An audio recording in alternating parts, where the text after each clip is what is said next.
Good morning mga mare sa magandang araw. For today's video, gagawa naman tayo ng masustansyang pagkain. Ito nga pala mga mare ay ang veggie salad na may tuna. Napakabilis at napakadali lang naman itong gawin mga mare, kaya naman kayang-kaya mo itong sundan. Una nga dito mga mare, hinanda ko na nga yung mga ingredients na kakailanganin ko tulad ditong pepino, lettuce, kamatis, sibuyas, canned tuna. Gagamitin tayo dito mga mari ng mais, pero yan ay optional lamang. Maglalagay din tayo syempre dito ng mayonnaise at kalamansi. Ayan, nilagay ko na nga dito sa isang lagayan yung mga gulay. Una ko nga nilagay dito ay yung pipino, carrots, sibuyas, kamatis at itong corn.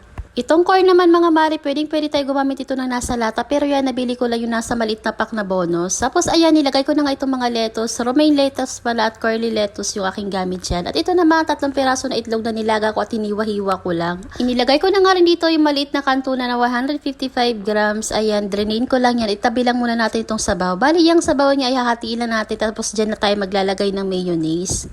At para naman sa mayonnaise mga mare ay ni brand ay pwede natin gamitin. Maglalagay lang ko dito ng 3 kutsara, pero nakadepende sa inyo kung pwede pa kayong mag-add. Tapos maglalagay din ako ng sesame oil, optional lang, mga 2 kutsara. Pwede rin tayo gumamit dito mga mare ng olive oil kung meron tayo.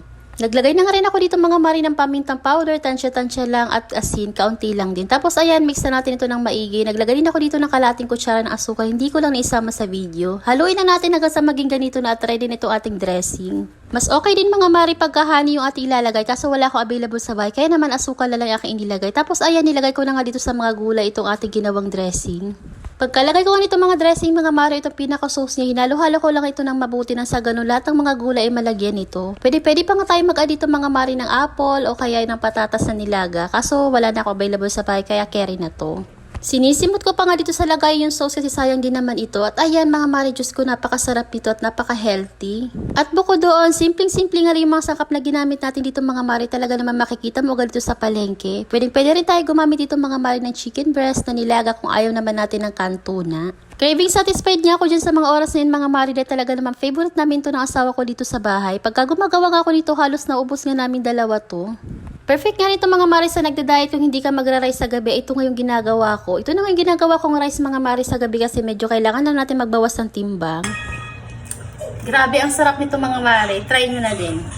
Yun lang, bye! And yun lang muna for today's video mga mare. Maraming salamat sa inyong panonood. God bless!